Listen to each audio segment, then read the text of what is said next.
This is the Aftermarket Radio Network.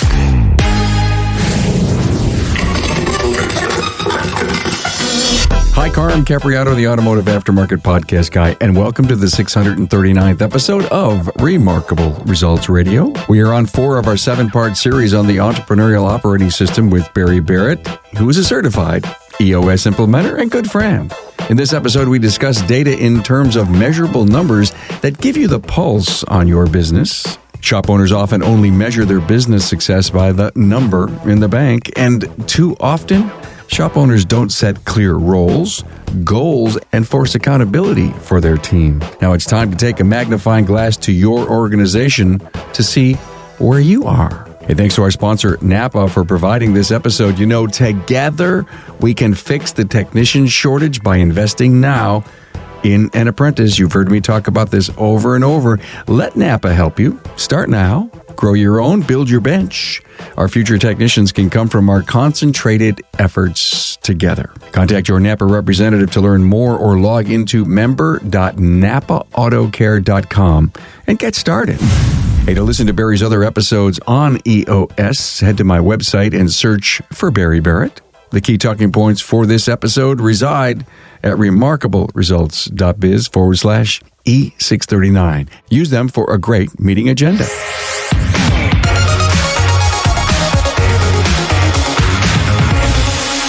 Hey, warm welcome to my friend Barry Barrett, certified EOS Implementer. Hello, Barry.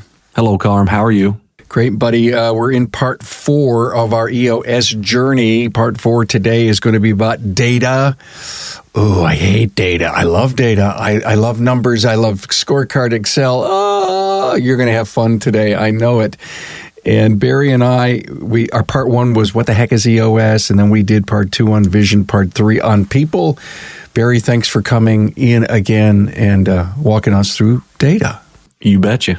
So, scorecards, measurables. What do they say? If you don't measure it, you can't manage it. All that really cool stuff we hear about all the time, but it's real. It is, and we oftentimes overcomplicate it, and so it should be very simple. It should be so simple that even I can understand it, Carm. Me too, Barry, because I'm that kind of guy too. I love numbers in only a certain fashion, and the more complicated and deeper they go, I just have to call somebody, my who, and say, what's this mean? So the complication of them is what gets people in trouble. And the number one rule is, and we say this over and over, is less is more. And so the 5 to 15 most important numbers that drive the pulse of your business, that's what you're looking for. There's 2 numbers problems. Either most people look at zero, almost no numbers. So it's the bottom of the zero, and they're managing their business based on how much money is in the bank account. And then they get to the end of the year, and how many times have we seen this or experienced this? The tax guy or gal tells us how much we owe, and we go, well, we didn't make that much money. What are you talking about? I don't even have that much money to pay the taxes. I've got to borrow money to pay my taxes. That is a massive mismeasurement of money, and it comes from not knowing your data.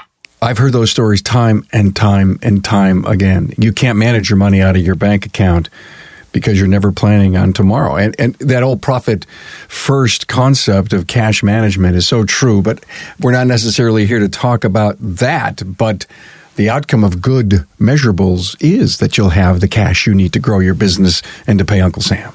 Yeah, well, Profit First is rich with that. We run our company on Profit First, and it's pretty simple. And it's 5, bank accounts, which are numbers. You got your OpEx and all that type of thing. So you can. It's the same principle. It's less is more, and that's what he does. Is Mike McCallum simplifies it down to less is more. So simplify, right?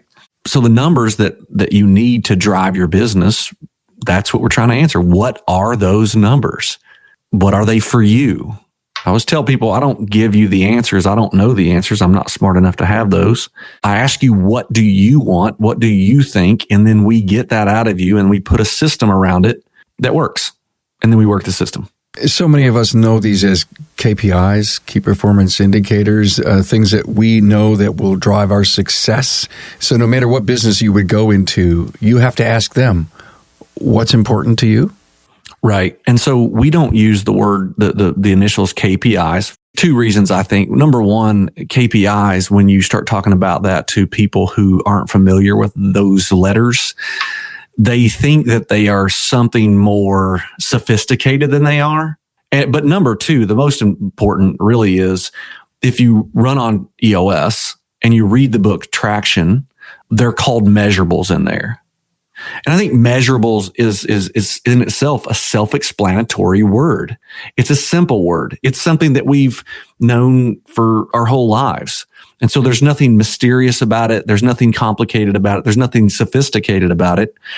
The other thing is when you're running on EOS, we expect that your employees and all the team members that you have read EOS books. What the heck is EOS? Get a grip. Those types of books. And in those books, it's going to call it measurables. So we need to speak the same language. And if you're going to have your team read these books, that's the language we want to speak, because when we speak different language, we cause confusion. And so that's the main reason we use the word measurables, because it appears throughout the system. Barry, I love the word measurable versus KPI, because you're so right. Been doing this since 2015, and coaches come on and we talk about KPIs all the time. And I think what you're really suggesting is don't be afraid of measurables. Guys, you really shouldn't have never been afraid of KPIs, but it was just such a fancy acronym that I was afraid of it. Right. It's a consulting term, and I don't like to use a lot of consulting terms. So many of us came up, just by, we're skilled tradesmen. And we're supposed to become the CEO of our business. And you're right.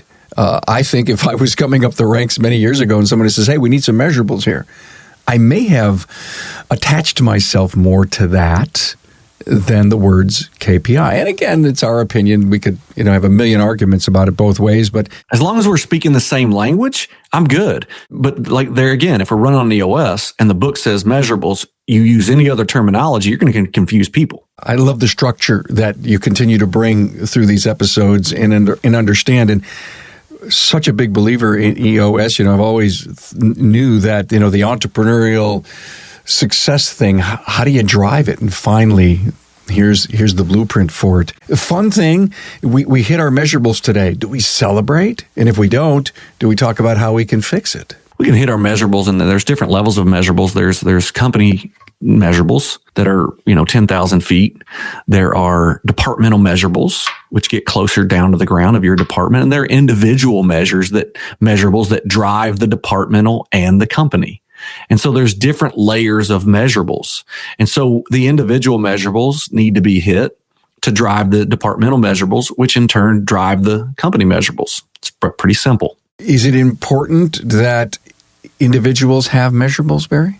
It is vastly. It is the most important. If you don't have a measurable 1 to 3 measurables that you're accountable for every day, how do you know what winning looks like? People don't have clarity in their job because of largely, number one, they don't know the company's core values, which we already talked about in the vision. They don't know their 5 major roles, which is the people. And then they don't know their 1 to 3 measurables. If you came to work every day and you knew what your company stood for, you knew the 5 major roles that you were responsible for, and you knew the numbers, the measurables that you were responsible for, and you were living the core values, you were doing your 5 roles, and you were hitting your 1 to 3 numbers, number one, you would know that you had a very high security in your position with the company. And number 2, you would be fulfilled. Fulfillment, that creates fulfillment. Accountability, lead, manage, and accountability. Accountability equals fulfillment and job satisfaction. Where do we get these numbers, these scorecards? I mean, here we are, we're talking to the automotive aftermarket. There's a million numbers out there, measurables that I need to bring inside my company. Do I get them from peers? Do I get them from a coach? I mean, where do I get these numbers from my scorecard? I think it comes from the internal drivers of what you want from your business. So we, in EOS, we say we help entrepreneurs get what they want from their business. Not what I think they should want, but what they want. And so I start from there. I ask people, well, what do you want? And then we walk that backwards and we say, well, what are the measurables that you're going to have to achieve that get you what you want? I don't pretend to know. When we go through exercises, and there's an exercise to discover your measurables, pretty simple. It's in the book. I can help you with them. Really what the measurables should show me is that if I'm on a beach, no access to the internet or electronics, and a cabana boy or girl, whatever your preference, brings you a sheet of paper, what are the 5 to 15 measurables, numbers that need to be on that piece of paper to know that your business is successful? Period. And then I say exclamation mark. So I write them down, and then I start building my scorecard by pulling data each and every day and lining it up.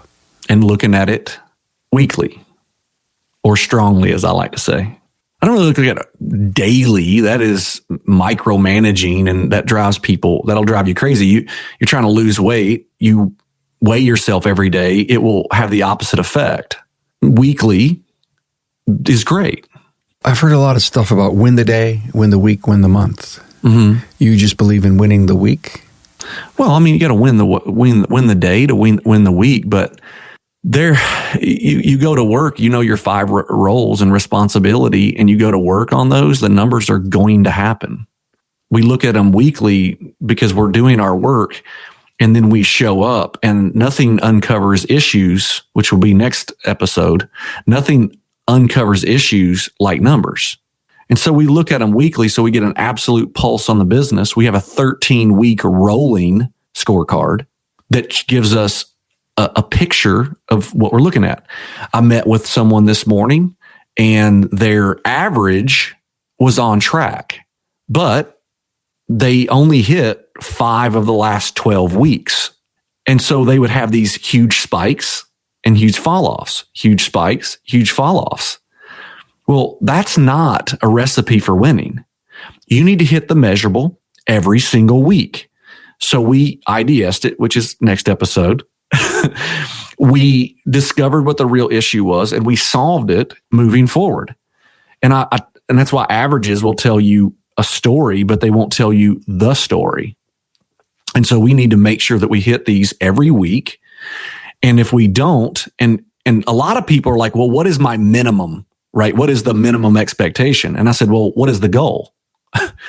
That's the minimum expectation. Anything less than that is monitoring neglect. You come to work, you hit your goal, you go home. You come to work, you miss your goal, you didn't do a good job, period. I get it, you're going to have to do it daily, but you only meet and talk about it weekly. We all know the goal, but we dig into the reasons for wins or misses once a week. Individually, I know my daily because I take responsibility for my own deal. We get together as a team to discuss it. I think that's better clarity. That's a great question, Carm. As you're speaking to me, I'm going back to the book, What the Heck is EOS, and the Charles Schwab story when he ran Bethlehem Steel. It is a phenomenal example in people understanding. I'll summarize it. Charles Schwab comes in, writes 6 on the pavement, circles it, 1 shift. Next shift comes in, says, what's the 6 for? The guy said, and then he says, well, that's the number that the last shift did. Comes back, the number 7 is written because they produce 7 heats, right? Because they're heats.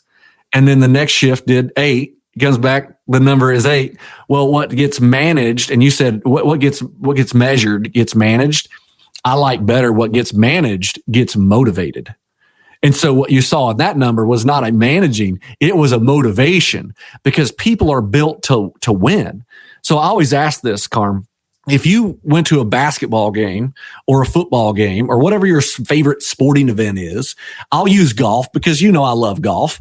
And so my son goes and he shoots a +6 a few weeks ago in a tournament. And it was a competitive tournament, but it wasn't that competitive. And so he placed number 3 in that tournament. Well, a week later, he comes in and shoots +6 and places 21st because that was the tournament that all the players come to. And so he was upset. So he comes back the next week and drops a 71 on us. That is 1 under. 1 under. Wow. So the last 54 holes he's played since that tournament, he got his butt kicked. He was happy about third place. He was super unhappy about 21st. They're the same score. They're the same measurable. But when you level up and you're the average of the 5 people you spend the most time with, now for the last 54 holes he's played, he has shot even. That's what measurables do. And now if you measure yourself against mediocrity, in the land of the blind, the one odd man is king. All you got to be is just good enough. But when you put yourself up against the best, and that's why, like when I see people in their measurables, and it's not that you aim too high and you missed, it's you aim too low and you hit. But the sad case is 80% of people aim at nothing and they hit it every single time. If you didn't have a score, you wouldn't know. Yeah, and how fun would sports be if you didn't have scores?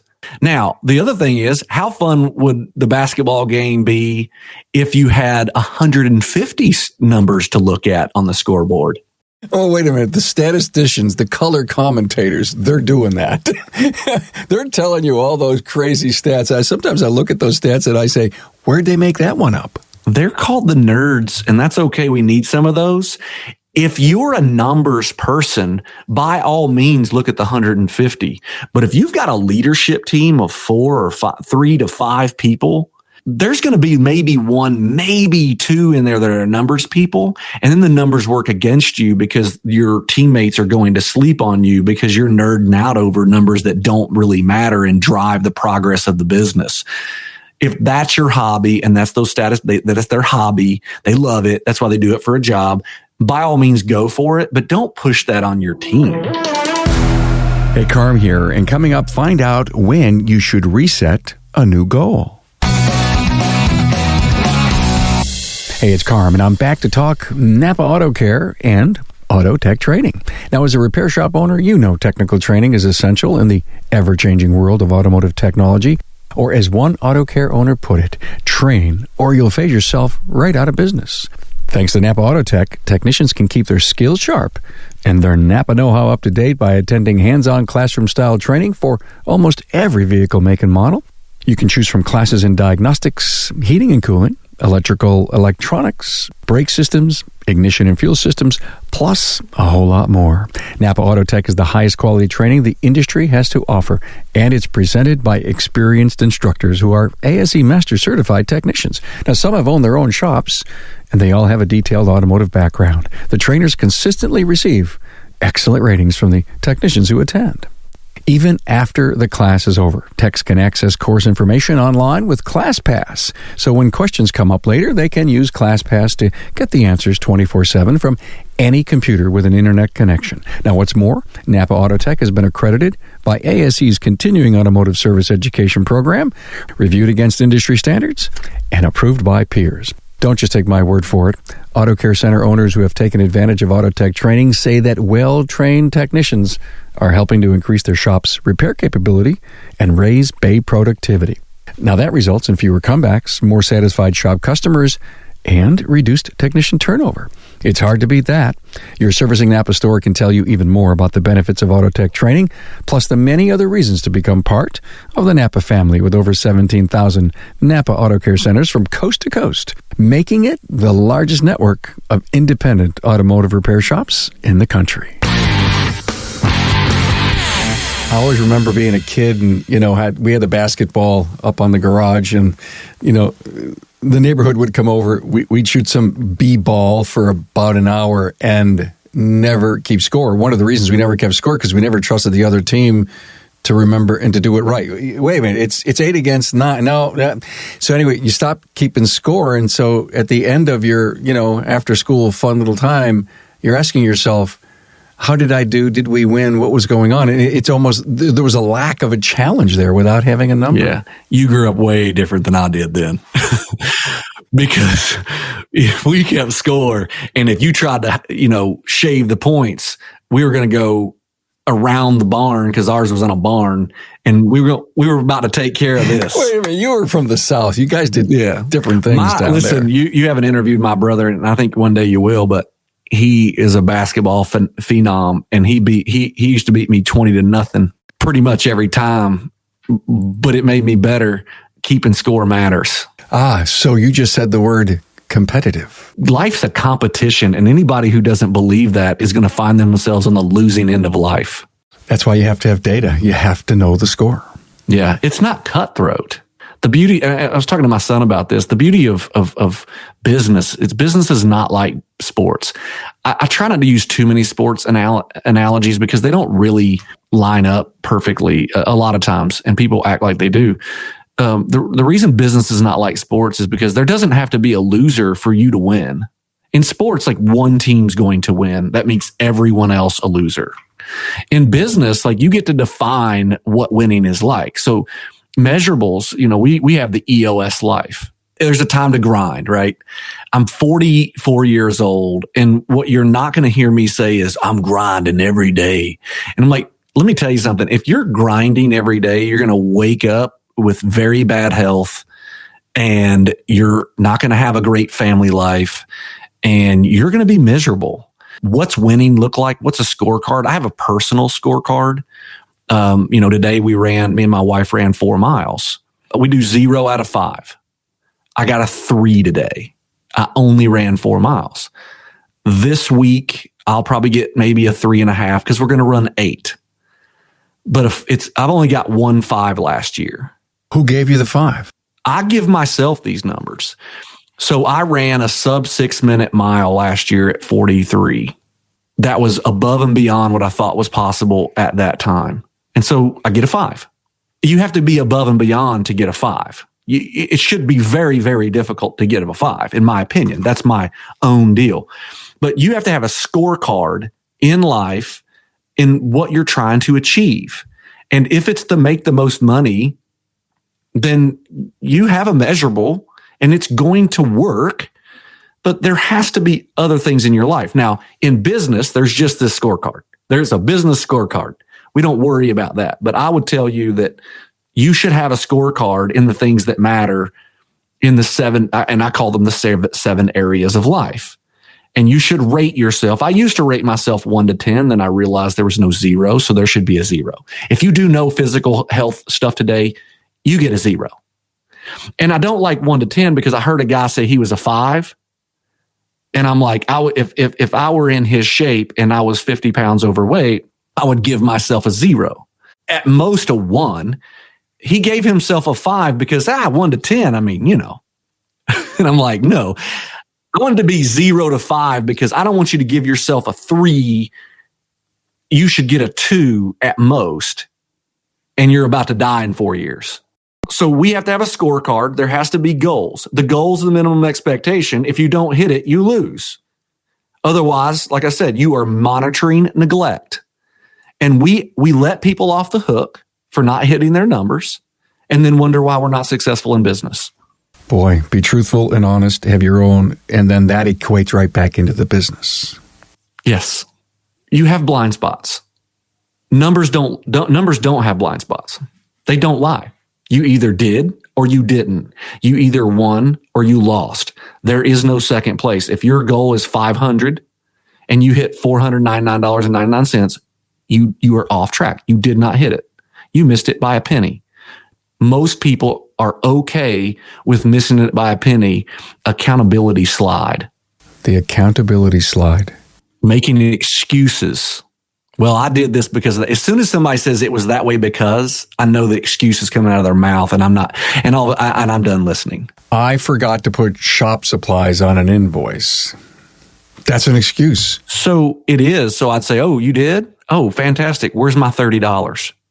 Because it needs to come from you because you forgot. That's accountability. I was actually having a discussion the other day about this same situation.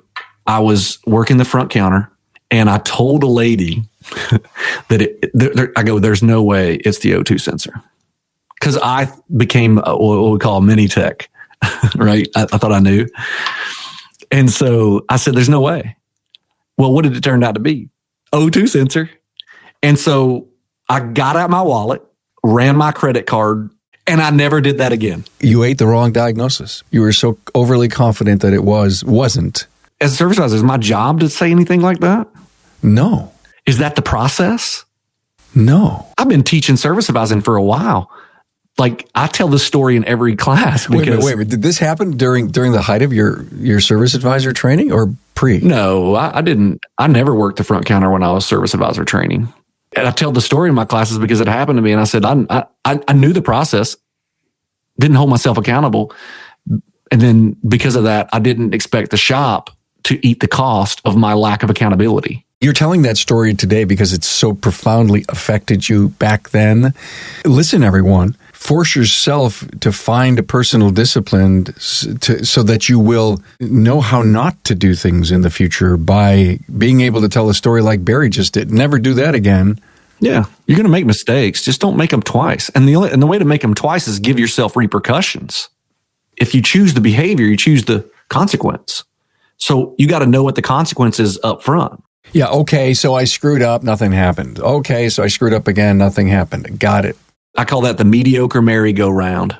What else about data do we need to know? So we have scorecards and we have measurables, right? So the measurables drive are the numbers, the scorecards drive. So we have company scorecards, we have departmental scorecards. We meet every week as a department, on track or off track. You either hit your number or you didn't. We in our culture will make fun of you if you didn't, because you're supposed to hit your numbers. It's a ribbing, right? It's not like rude. It's just, that's our culture. We make fun of you like you didn't hit your number. You might, should you even get paid this week? We say, like, you need to go home and tell your family that you didn't hit your number and they don't get to eat. But then you get paid. It's just a funny thing to say, because if you don't hit your number, you don't hit your number over time, we don't eat. Like, you're going to have that real conversation. I don't want to be ribbed. Mm-hmm. I was in the Marines and that's what we did. Like, there was no like, we're going to do a 20-mile hike with a 100-pound pack and you didn't make it. There's none of that. That's a measurable. And that's a standard. Like, you don't drop from that. Are you kidding me? I lost my leg and I still would have made it, because I don't want to be made fun of by my buddies. It's a game. It's a scorecard, right? That's what we do. Data's fun if you really make it fun. It can be fun. Like, you see a number, there's no way I'm not going to hit it. Come heck or high water, right? You're going to hit that number. I'm not going to lose. And sometimes I don't, right? But I'll tell you what, next week I'm going to hit it and I'm going to keep hitting it, because for me, it's embarrassing not to hit a number, and I'm not going to make excuses for it. Either the number's too high and it's not achievable, or you didn't do what you were supposed to do to hit that number. How do you decide on what is achievable and isn't? Most people decide because they have a feeling. And I'm like, well, facts don't care about feelings. And so the first exercise that I do is, I'll make this in regards to service advisors. I'm like, okay, we're going to make HPRO, hours per RO, a measurable. The benchmark, the industry benchmark, is 3 hours, right? I've got companies that will do 4.5 hours. And so what I do is I ask, okay, you got 3 service advisors. How many service advisors do you have? They tell me. I go, what is the highest hours per RO in your shop and who owns it? And they'll tell me, how much it is. Let's say it's 3.2. So I tell them, I said, what's yours? They say 2.8. I said, so we know right now that 3.2 is achievable because somebody in your shop is doing it. And I said, and then I'll ask, are they better than you? And, I don't know about, I'm like, well, based on results, they are. You're 0.4 behind. And so what competencies, what skill set can you build to write a minimum? What are they doing that you're not? 3.2. Without all the excuses of, well, they got this technician or don't want to hear all that. You got the same technicians, you got the same customer base, you got the same shop, you got the same location, and they're just outselling you. And don't tell me they're just more talented, because that's overrated. What competencies, what skills can you build to at least come at the same? And then I say, well, if that's true, that you can be at, 3.2, what keeps you at 3.5? I love this, what you just said, because What's going through my mind, Barry, is what I call a high water mark. 3.2 now, we've been consistently at 3.235. When do you stop and reset a new goal? When you start hitting it too much. That's what I do. I'm raising the bar. Now, if I get to the point and I've done my homework and I've read all the books and done all the training and the systems are sharp and we're just there. Like there is a homeostasis, right? Like, and we're there. I'm going to make that's where I'm going to stop for now until later. And we keep learning and say, how can we do it? It's all this about the pursuit of being the best, the being more of who we can be. That's self-discovery.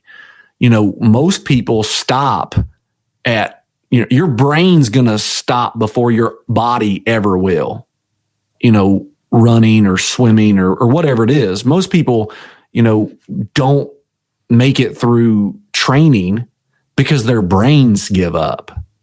They haven't hardened their brain because they don't move physically or, usually it's physically, right? You put yourself through physical pain and cause yourself suffering, you will develop discipline. Most people make excuses in their head. They're not accountable. Do you know the illustration of the room temperature and the thermostat? Oh, yeah. There are people who operate at 100 degrees and every once in a while they'll get to 120. Well, they have an internal thermostat that drops it back to 100 because that's who they are. And then sometimes they'll even go to 80 and they're not operating as hot as they could. But what they'll do is they'll kick it into high gear and operate it at 100. Well, how do you become 120 degreer where that is your homeostasis temperature? Well, you get around a bunch of 120 degrees. If you hang out with 3 billionaires, you'll become the fourth. But most people want to be the best in their group, so they never seek a new group because the reason change is hard is because you have now admitted that you are incompetent at some things. And so you don't want to change because it feels like incompetence because it is. You have to make yourself rise into a group that makes you feel like you're incompetent. The problem is that group has to accept you. And they don't accept people who aren't the type of people who want to get better. So that's just measurables. Bring this to a close for us. So you have to measure what matters so you can motivate great people. The reason most companies are not hitting their goals is because their people have no sense of purpose because they don't know their core values. They don't know their 5 roles and responsibilities, and therefore they don't have numbers that they can be proud of. The top 3 key components give you clarity on your business. Once you know your vision, you have the right people in the right seat, and you know all of your data, your company becomes crystal clear and issues appear. Wow, what a perfect segue for the next episode. We're going to talk about issues. I enjoyed this. God, I always learn so much when we're together, and I also get extremely inspired. Thank you, Barry Barrett, certified EOS implementer, and our discussion today on the data portion of the EOS model. Thank you, Carm. Thanks for being on board to listen and learn from the premier automotive aftermarket podcast. Until next time.